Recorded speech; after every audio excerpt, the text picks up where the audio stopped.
నమస్తే అందరికీ.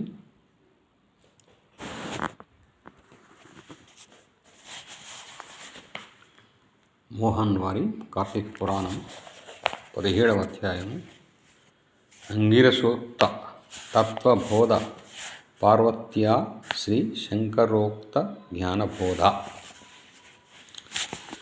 అంగీరసుడు ఇట్లనను: ఓయి కర్మబంధముక్తులు, కార్యకారణములు, స్థూల సూక్ష్మములు, ఈ జంటల సంబంధమే దేహమనబడును. నీవడిగిన ఈ విషయము పూర్వమందు కైలాస పర్వతమున పార్వతికి శంకరుడు చెప్పాను. దానిని ఇప్పుడు నీకు నేను చెప్పేదను. ఇతర చింతను మాని వినుము. నీవడిగిన ప్రశ్నకు సమాధానము చెప్పేదను వినుము.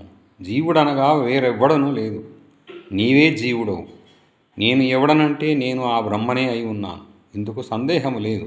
దేహం అనడి బుద్ధిని విడిచి నిత్యమైన ఆత్మను గూర్చి చింతింపుము. ఉద్భూత పురుషుడిట్లడిగాను: మునీశ్వర, మీరు చెప్పిన రీతిగా వ్యాఖ్యార్థ జ్ఞానము నాకు కలగలేదు కనుక అహం బ్రహ్మేతి, నేను బ్రహ్మనను వ్యాఖ్యార్థమును ఎట్లు తెలుసుకొనగలను?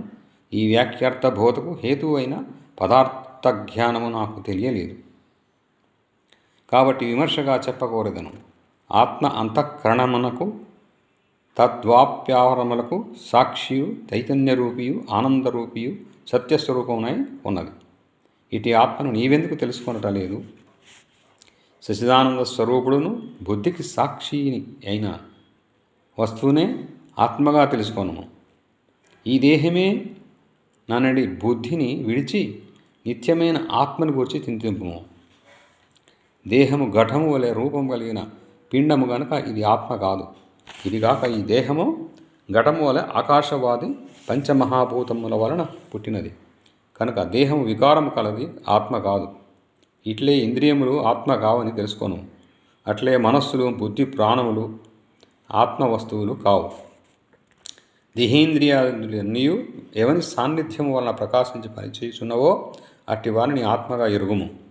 అనగా అతడే నేనని, ఆత్మయని తెలుసుకొనునే భావము.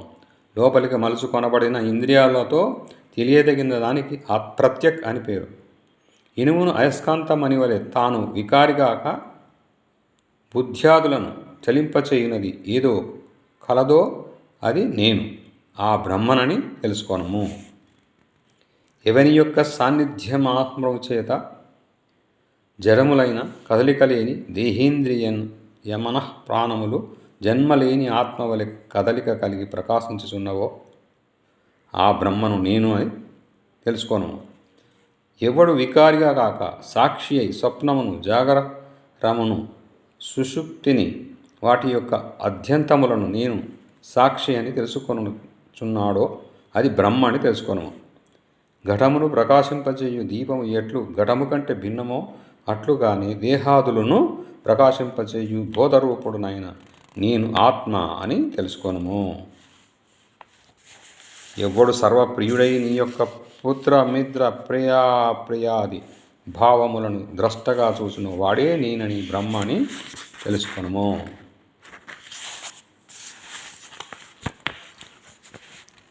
నిత్యము ఎన్ని మారులు చూసినను పరమ ప్రేమకు నిత్యానందమునకు స్థానమైనదే బ్రహ్మ అని అదేనని తెలుసుకొనము. సాక్షియు బోధరూపుడకు వాడిన ఇవని ఎరుగుము. సాక్షిత్వమును, జ్ఞానరూపత్వమును అవికారియగుట ఆత్మకే కలవు. దేహేంద్రియ మన ప్రాణ అహంకారముల కంటే వేరైన వాడును. పుట్టుట జనిమత్వ, ఉండుట అస్తిత్వం, వృద్ధిగతత్వ పెరుగుట, పరిణామం చెందుట, కృషించుట, నశించుట, ఈ 6 వికారములు లేనివాడు వికారములు, ఈ భావములు లేనిది బ్రహ్మ. ఈ 6 భావాలు లేనిది బ్రహ్మ. త్వం పదార్థమును ఇట్లు నిక్షయించుకొని వ్యాపించు స్వభావం చేత సాక్షాది ముఖ్యముగాను తచ్చబ్దార్థమును తెలుసుకొనవలెను.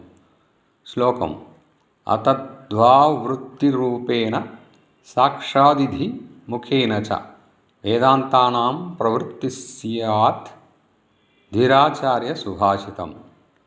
తచ్చబ్దమునకు బ్రహ్మ అర్థము. తచ్చబ్దమునకు బ్రహ్మణ్యము ప్రపంచమర్థము. వావృత్తి అనగా ఇది కాదని నిరసించడనగా ఇది బ్రహ్మగారిది.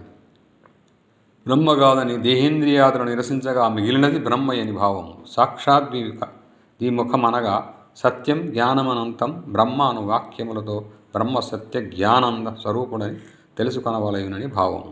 ఆత్మ సంసార లక్షణ విశిష్టము కాదనియు సత్యస్వరూపమనియు దృష్టిగోచరము కాదనియు తమస్సుకు పైదనియు అనుమానాంద రూపమనియు సత్యప్రజ్ఞాది లక్షణయుతమనియు పరిపూర్ణమనియు చెప్పబడును.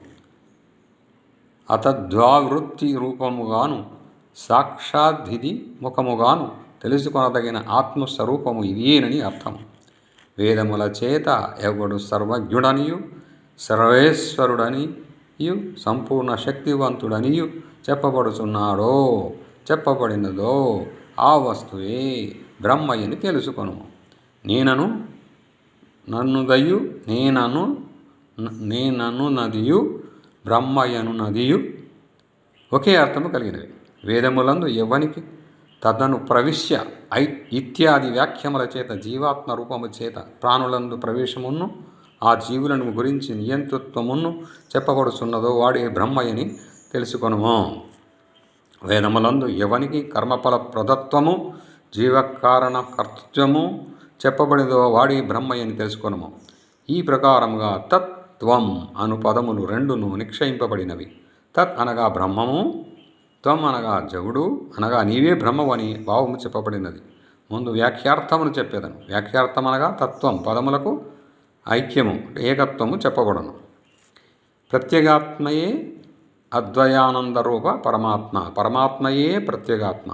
ఈ ప్రకారముగా అన్యోన్యతాదాత్యము ఎప్పుడు అనుభవమున కలుగునో అప్పుడే త్వం పదమునకు అర్థము తెలియను. బ్రహ్మగాథను భ్రాంతి నశించును. తాదాత్మ్యం అనగా అదియే ఇది అని అర్థము అనగా ఐక్యము. తత్వమసి అనగా తత్ త్వం అసి ఈ వ్యాఖ్యార్థనమునకు తాదాత్మ్యము చెప్పబడను. అప్పుడు వాచ్యార్థములైన కించిజ్ఞత్వ సర్వజ్ఞత్వ విశిష్టులైన జీవేశ్వరులను వదిలి లక్ష్యార్థములైన జ్ఞత్వము పరబ్రహ్మము గ్రహించిన ఎడల తాదాత్మ్యము సిద్ధించును. ముఖ్యార్థముకు బాధ కలిగినప్పుడు లక్షణావృత్తిని ఆశ్రయించవలను. ఈ లక్షణావృత్తి 3 విధములు. అందులో ఇచ్చట భాగలక్షణను గ్రహించవలను. అనగా కొంత పదము విడిచి కొంత పదము స్వీకరించుట భాగలక్షణ అనబడును. తత్వమసి అందు సర్వజ్ఞత్వ కించి జ్ఞత్వములను వదిలి కేవల జ్ఞానతత్వం మాత్రమునే గ్రహించిన ఎడల అభేదము సంభవించును. తత్ అది, త్వం నీవు, అసి అయితివి అనగా నీవే బ్రహ్మవైతివని భావం. సోయం దేవదత్త ఇత్యాది స్థలమందును ఇట్లే బోధ చేయబడను. తత్కాల తద్దేశ విశిష్యుడగు దేవదత్తుడు ఏతద్దేశ విశిష్యుడగు దేవదత్తుడు అను వాక్యములలో విశేషణములను తీసివచ్చిన దేవదత్తుడు ఒక్కడే భాషించును. అట్లే సర్వజ్ఞత్వం కించిజ్ఞత్వాలు వదిలి కేవల జ్ఞత్వములో గ్రహించిన ఆత్మ ఒకటే అని భాషించును.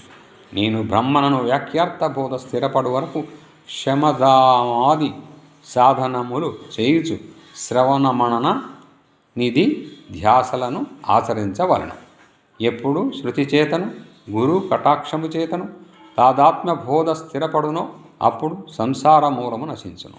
కొంతకాలము మాత్రము ప్రారబ్ధ కర్మ అనుభవింపుచుండి ప్రారబ్ధమందు పునరావృత్తి రహితమైన మోక్షపదముంది నిరతిశయ ఆనందముతో ఉండును. కాబట్టి ముందు చిత్తశుద్ధికై కర్మను చేయవలను. ఆ కర్మ విధి అంతయు గురువు వలన తెలుసుకొని చేసి తత్ఫలమును హరికి సమర్పించి విగతపావుడై తర్వాత ఆ పుణ్యము చేత మంచి జన్మమెత్తి శ్రవణాదులను అభ్యసించి విజ్ఞాని అయి కర్మబంధమును తెంచుకొని మోక్షమందువు ఇందుకు సందేహము లేదు.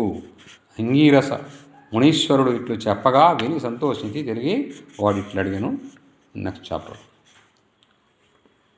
Thank you viewers, thank you subscribers, thank you one and all. Me Jaya Prakash.